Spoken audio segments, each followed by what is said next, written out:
Fede of the Gambia is part of the larger Gambanago Association, whose objective is to enhance this unity and peaceful coexistence of all Gambians.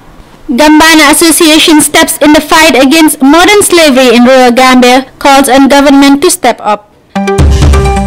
Rise for Climate protest march turned violent as protesters vandalized European Commission building in Brussels. It shows the importance that the United Nations gives to the gender perspective in peacekeeping operations. Brazil female commander wins the United Nations Military Gender Advocate of the Year award. These are the headlines, more coming on your way on the wall today, iAfrica TV.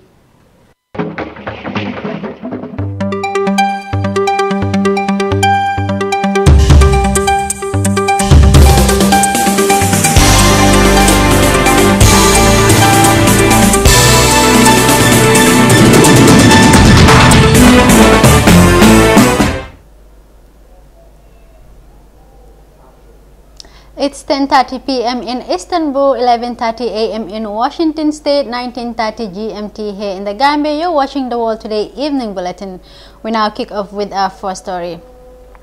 Modern-day slavery is still practiced in rural Gambia, especially in the Upper River region, and victims accuse the government for neglecting to address the situation that claims lives and properties. Gambana, an association formed since 2016, whose objective is to enhance unity and peaceful coexistence of all Gambians and non-Gambians alike, has ventured into sensitizing on traditional practices that affects the well-being and mutual coexistence. On Saturday, converged on a press conference at the Caribbean Beach Hotel. Sajo Sambo has more. Gambana Fede, an association formed since 2016 covering sub-Saharan Africa, whose objective is to enhance unity and peaceful coexistence of all Gambians and non-Gambians alike, sensitized on traditional practices that affects the well-being and mutual coexistence, on Saturday converged on a press conference at the Caribbean Beach Hotel. The conference, which attracts members from Mauritania, Mali, Senegal, Guinea-Conakry, Guinea-Bissau, Burkina Faso, Nigeria, Sierra Leone, Angola and the Gambia, aims at enlightening the communities through the media the challenges of domestic-based violence, modern-day slavery within the communities, as to how the situation of fostering or cementing the social cohesion to bind sister countries and communities in the spirit of being each other's keeper. For decades, Sarahulis communities in Upper River region of the Gambia, to be precise, Basse and its surroundings, have been practicing slavery where a certain group of people claim superiority over the other, blackmailing them using religion to work for them with no pay or mentally forced to slavery by their so-called masters who are led by their ego of greed and selfish interests. Reading out the press conference message, Vice President of the Association Bakari Tarawale said, the association tasked itself to enlighten the inhabitants of URR to stop the caste and other forms of discrimination. Like some personnel of the society barred from entering mosque prayers, some have their properties burned, others arrested and detained unlawfully by police. Gambanago Fede of the Gambia is part of the larger Gambanago Association, whose objective is to enhance this unity and peaceful coexistence of all Gambians. Through sensitization programs, by looking at those traditional practices that affect our well-being and mutual coexistence, and see how best we can ameliorate them for the progressive benefits of all Gambians. The name our association, which is derived from the word Gambana, is a Sarawale word, it means unity. And the objective of Gambana Fede of the Gambia is to bring our people under one umbrella, foster the harmony and peaceful coexistence that the country is known for. Statute books of the world, including our own Gambian constitution, are called all human beings. The same rights regardless of religion, ethnicity, regional origin, caste, or gender. This basic and equal right for all is the reason why countries have ministers, presidents, and whatsoever importance the person may have in society, who could be linked to different genders, ethnic groups, regions and religions, or caste. With the advent of the Gambanago in 2006, another voice was added to the already existing voices that are engaged in the other's task of liberating the minds of our people from these traditional practices that we found ourselves in. Whoever this task of enlightening our people through sensitization to stop the caste and other forms of discrimination and segregation led to some contradictions, especially in the Upper River region. He further said the cruel abuse from certain groups, calling others as inferior, sometimes slave, cost a life when two boys fought over the issue. The other ended up killing his opponent. This could have been avoided if the laws of the land were understood by the citizenry. Because of these misunderstandings, some members of our association were barred from attending normal prayers in mosques. Some had their properties destroyed and one had his home burned, while others were arrested and detained without being brought before a court of law. Violent confrontations also took place some time ago in some communities in the Upper River region, and the Upper River region where one life was even lost. This loss of one Gambian soul is deeply regretted by the association. Listening to the long speech, the Kanifing Regional Police Commissioner Khalil Njai took on the podium to remind the congregation that the job of the police is to secure life and properties, whilst warn the people behind this unlawful practice to desist from it and respect the laws of the land, as anyone found wanting will have the weight of the law on his or her shoulder to carry. For a human being that is depassing, whatever happens to him, we need to take actions. Whatever happens to their properties, we also need to take actions. And we said passing. In an interview after the press conference, Musa Fadi, a member of Kambana, said this barrier within the Sarahulis, where clans claim superior over the other, should be break down and move away from the primitive life. He said government are remaining silent for long, that lives are lost and people are arrested without justice served. What we expect the government to come in on board. If someone should come out right now openly and criticize the head of state, the government will be the first party to react and crack down on the person. Or even if it is a group of people, they'll crack on them. How comes the government is keeping quiet? They remain silent on this matter. The police have hand in this. I'm not accusing them, but the police should also be responsible. Responsible in the sense that when issues happen, go to the right channel. Don't hear one side of the story and you believe what except is the correct one. We have seen at instances where they will provoke these other people, but this other one will be the first to reach the police and they will give us something. Once they give us something, the police they will rely on those people. In the Gambia, the 1970 Constitution Section 16 and the 1977 Constitution Section 20 both states, no person shall be held in slavery or servitude. No person shall be required to perform forced labor respectively. The Gambia is a signatory and a member of the United Nations Universal Declaration of Human and People's Rights. The Gambia has its people practicing slavery in broad daylight, and government authorities are silent and torn deaf and dumb ear to the alarming issue. For Africa TV News, Sajo Sambu. Well, so sad there. It's the 21st century and still some societies claim superiority over others. President Adama Barrow, accompanied with a high-profile delegation this afternoon, left Banjul for Dakar, Senegal to attend the swearing-in tomorrow, Tuesday, April 2nd, 2019 of President Macky Sall. President Macky will be vested with his new powers as President of the Republic of Senegal for a second term, 5 years. It could be noted that Senegal's President Macky Sall won his re-election bid, gathering 58% of the votes cast in February. The majority would hand Sall a second term without a run-off vote. Sall, whom rights groups have criticized for squeezing out rivals, was tipped to win after a modernizing first term that propelled Senegal's economic growth to more than 6%, one of the highest in Africa. Many delegations led by heads of state or heads of governments arrived or are expected to arrive in Dakar for both the inauguration and the 59th independent anniversary of Senegal on April 4th.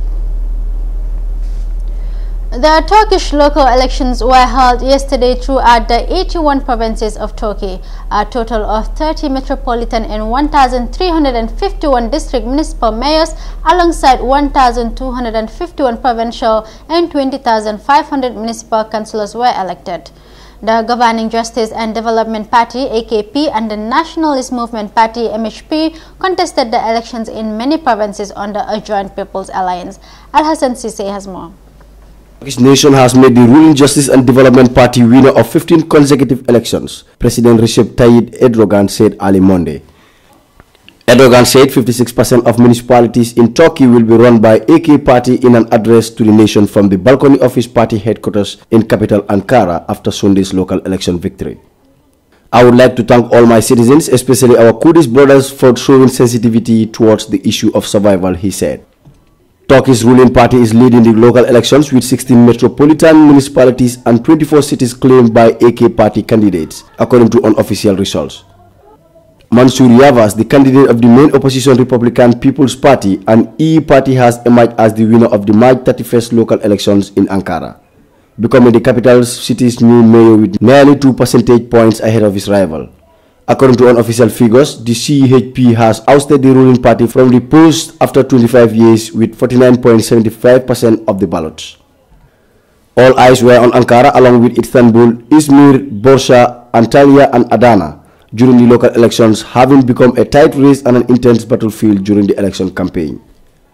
Millions of Turkish voters cast their votes in the local elections to choose mayors, city council members, muhtars, and members of elder councils for the next 5 years. Reporting for iAfrica TV, I am Alhassan Sise. As part of celebrations marking the 2019 Women History Month, the American Embassy in Banjul on Saturday organized a roundtable discussion. The event, which aimed at addressing issues such as leadership, confidence, mental health, women into activism, and entrepreneurship, attracted women from various walks of life. The discussion delved into women participation in politics, taking the lead in self-owned businesses, and using their voices as weapons to fight the cause. Let's take a look. Women History Month roundtable discussion organized each year at the end of March was held on Saturday, March 30th at the American Corner. The event, which aimed at addressing issues such as leadership, confidence, mental health, women into activism, and entrepreneurship, attracted women from various walks of life. The discussion delved into women participation in politics, taking the lead in self-owned businesses, and using their voices as weapons to fight the cause. Giving the opening remarks, Catherine Edwards, the public affairs officer at the American Embassy, pointed out the efforts that the United States is putting into empowering women, saying that her country is a leader in championing gender equality, social inclusion, and advancing the status of women and girls worldwide. She further stated that the world can only become prosperous, secure, and stabilized if women and girls participate in economic, political, and social spheres. It is important that we take a look at all the work that is being done to support women. And the United States' commitment to supporting the Gambia's plan to empower women throughout the country. All of our efforts in the Gambia are to ensure that women are given the tools they need to succeed.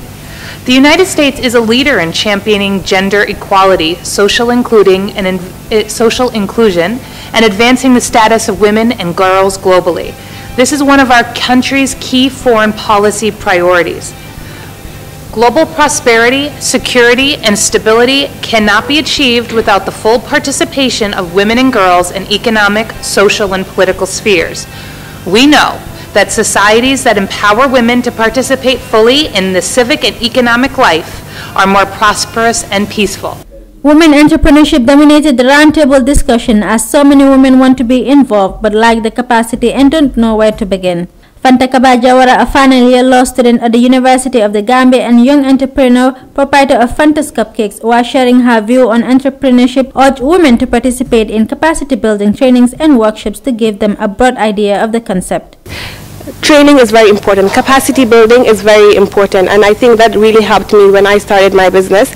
I took advantage of all the trainings, all the opportunities there were in the country, and one recent one that has started is the Woman Boss, and it's a woman-led initiative which promotes or helps young women who want to upscale their businesses or just have a business idea but wants to develop it.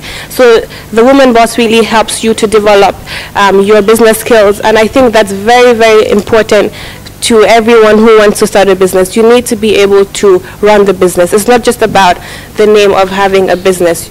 Many times you have a lot of responsibilities. Women have a lot of responsibilities. You have to take, if you're in a family where you need to support your family, you end up spending all that you have, buying the things in your house, probably food and things like that, and the business ends up crumbling. So you need to be able to balance the two and know that for your business to be sustainable, you need to know that you need to reinvest some of the capital you had back into the business for it to grow big. So I'd really say that start small. invest in yourself, invest in your own self in terms of capacity building, in terms of skills, just so that, because skills would, if there's no money, skills would be the one to be able to take you to where you want to go. Mental health, which is greatly affecting the society, especially women and girls, due to domestic violence, which leads to women taking and abusing drugs, yet given a deaf ear by our government and the society at large. Thus, Pauline Gomez, country facilitator of the Mental Health Leadership and Advocacy Program, emphasized on mental health becoming everyone's business. In an interview after the discussion, Sahna Jawara, and an intern of American Corner and one of the organizers, stated that part of the American Corner's agenda is to extend the program to women in the rural areas as they have limited opportunities to take part in such events. We trying our next agenda be to extend to the rural areas, and the way that we are doing is that we're sort of organizing, like forming a team to go to the rural areas to educate these people on areas in which they are developing, on their career paths. And one of them is entrepreneurship, and how that is because we realize that there are women in the rural areas that are into entrepreneurship, but they don't have that much adequate funding. So we have financial institutions or microfinancial institutions that are willing and able to, provide this financial help to these rural people, but how do they get there? So that is always the question. So we make sure that we try to get to them, and the way that we can do it is that we'll work as a team, as American Corner interns and volunteers, to go to the rural areas and make sure that we educate them more on how to be realistic and how to be successful in the business they are into, and to tell them that you can see the world bigger. And the only way that you can do so is by through, having a prospect and confidence with what you want. So we're not just organizing the event just for the sake of, sensitizing the people and in the rural, in the urban areas rather, but we going extra to the rural areas, and subsequently our next project will be on that. The event is expected to go a long way in inspiring young women and girls who seem to have lost faith in the systems that have actually failed in protecting and empowering them. It will serve as a stepping stone forward to build women up and direct them in becoming the architects of their own destinies. Thousands of people take part in the Rise for Climate, the 5th edition of the Belgian and European Rise for Climate March in Brussels, held yesterday, turned violent.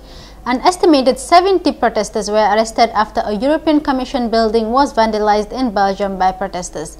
Al-Hassan Sisse has more. Thousands of people take part in the Rise for Climate 5th Belgian and European March in Brussels, Belgium on Sunday.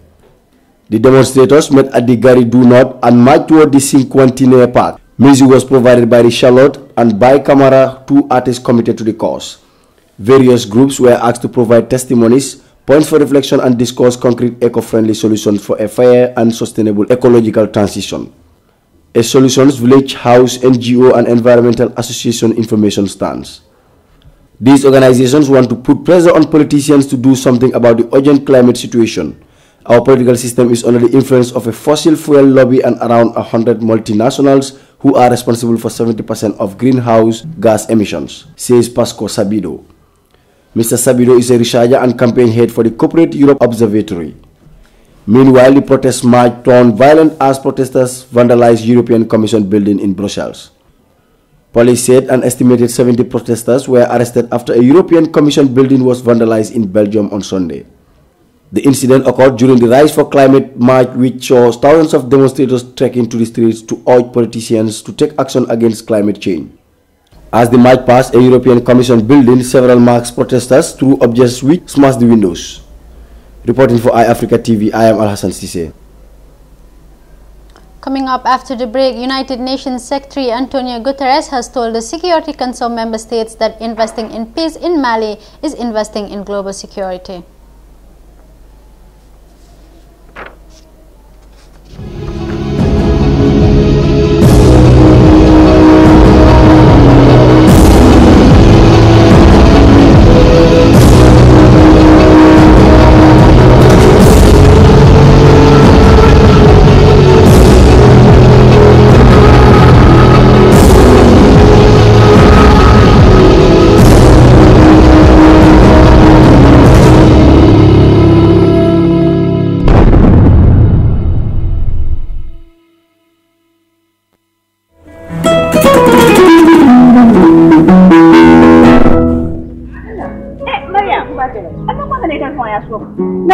ba Europe Mr. Conte nko bo pol kan sai na so ko na mano ban ta jabo ban ta tulo ban sai ka bol pol kan da ka ba official kana ba dama bulo mutarin ba ka ta simpla me nko ba to ngane ta ya priye ma ko to ban ta ngata mano sa ni tulo ni mun da bete ni la buro da ban balwo service kalam mun service balwo service ni da furon ta mo kalam mun da afela buro da ko abitala internet all aya ba sa la woldo balwo.com na wo sajje a apo ñu ba download la telephone lo na be sandiro to ni wal na be sirin ala office ko ndama manjar pour ay ta bank ko kodoki abe sirin office ko da minto ito message so telephone ko no e biti ko be Gambia dawda biti ko babelo ko ta tano dawda yeta fen ko tawo woda ma yala bari wo service na ta mo da han na tanyo le bikan pija na bro dan ka ko tanyo lo ayo ko pija han balwo service dinkirala jampo o manken na kola ko balwo service al demano kaje ko ale dumur feol sang alla dimba moli ana lakanun tawul wato bela ani wad sudum fanan kono balwo service la dinkiralu ani la do kunyolu e banko karo beto kabirin katon fo koyna nanna fa ko ku ko tan so balwo service la kolto ali commandi telephone la no la melbuko 9400213 7694319 wala 3192870 wala hankabi alta internet oto alila kolu jibe www.baluwo.com. Welcome back. We remind you that you're watching the World Today Evening Bulletin. Let's now take a look at the remaining stories. Lieutenant Commander Maricia Andrade Braga of Brazil received the United Nations Military Gender Advocate of the Year award during a high-level meeting on peacekeeping. Braga is a naval officer working in the United Nations multidimensional integrated stabilization mission in the Central African Republic. She helped build a network of trained gender advisors and focal points among the mission's military units and promoted the use of mixed teams of men and women to conduct community-based patrols around the Central African Republic. Addressing the 2019 Peacekeeping Ministerial meeting, the Lieutenant Commander said she was deeply honored to receive this award on behalf of her colleagues in MINUSCA, the Central African Republic, and her country, Brazil. Let's take a look.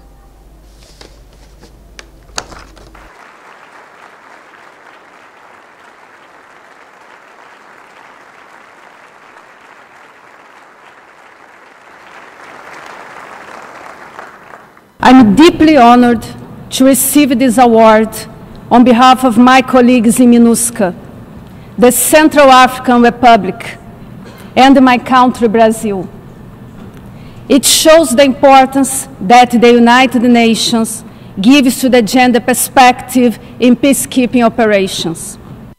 I ask you to pledge to send more female peacekeepers to UN missions, particularly in frontline roles, engaging with local population and meeting with local women leaders. This will bring precious information to improve the effectiveness of our operations. United Nations Secretary Antonio Guterres has told the Security Council member states that investing in Mali is investing in global security. He urged the Council to continue its full support to the mission and to the United Humanitarian and Development Agencies and partners on the ground.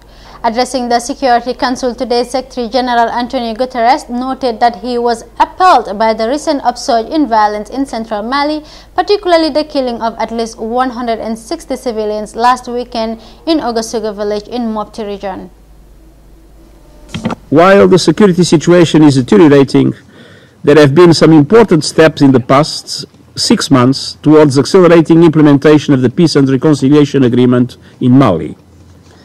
More than 1,400 former combatants in Gao, Kidal and Timbuktu have joined the Malian army as part of the accelerated disarmament, dismobilization and reintegration process, an important sign of commitment. Interim administrations have been established in all 5 northern regions.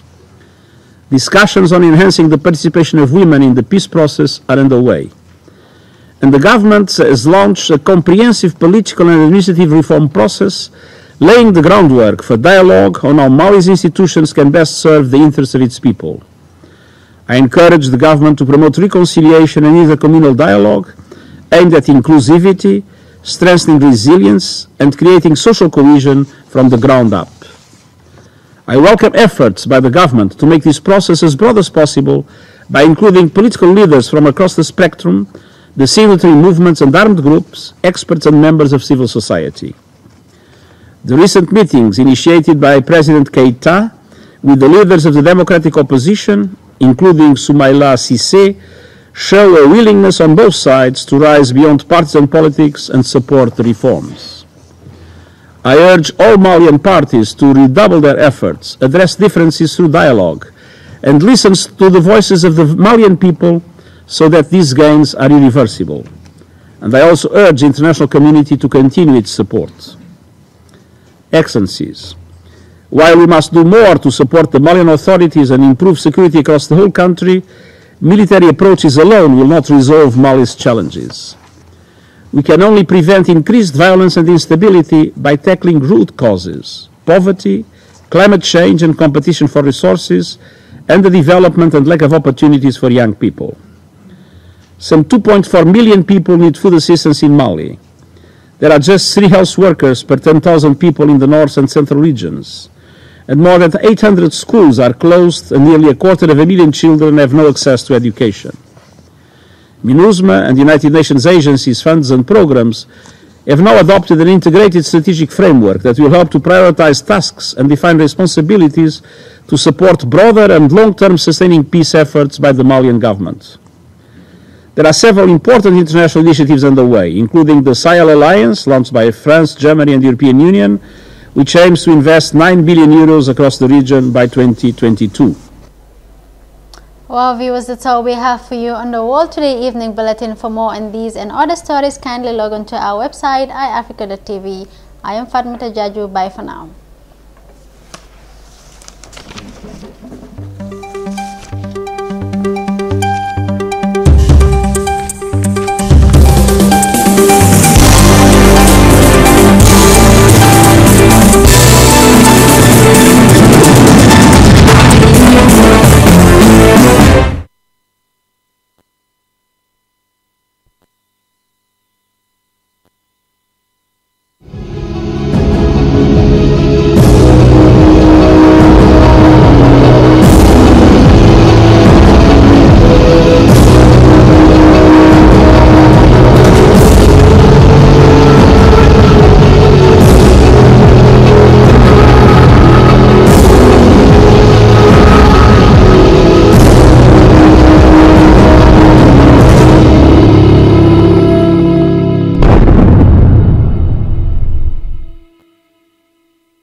diwli lanni maaro lanni fop lanni awa joni mi anda honno gerdeten e ngal ɗo sabu e ngal ɗo Ibrahima jonnal taw joni mi anda se yahay kapitiki ñawloɗen ha humpodire e makko est ce que on noon e warude waɗen noon awa ane ko de Ibrahima ma ko to woni mo Amérique ko Amérique a woni kede humpitaki fiɓe musidɓe men baluwo baluwo ɓe andanta kala ko wawɗa wonde e aduna o si a rewi e juuɗe maɓɓe a jonnay ɗo dépassement o Gambia hara no weeɓi a yahata kadi taw ko mbuɗi ɗi no ƴawi walla no jippi ɓe haalantama ko kala ko falɗa ko sengo ñamete indi nebba maaro basal pomme de terre kala ko rewi ɗon a hendoto hara no weeɓi kadi wona ɗum ɗon tu ɓe aɓe jonnira e mobile phone siko ɗum kadi laptop kala ko wayrode juɓe hay kasbowa ɓe wawma jonnude kadi sa wala humpitade ko weeɓi ƴetti google account ma joni data ton waɗa download app maɓɓe on ayiyay kala ko humpima e maɓɓe ton ɓe weeɓi hamay ka wonɗa wo e aduna on kala ko wawɗa a jonnana e wonɗo ka leydi men Gambia ɗo dépense hara no weeɓi hamay si ɗum no fo no neeɓi immoɗen joni mi ɗowtama ka place maɓɓe jan waɗen joni iya heɓa ko falata waɗen kisam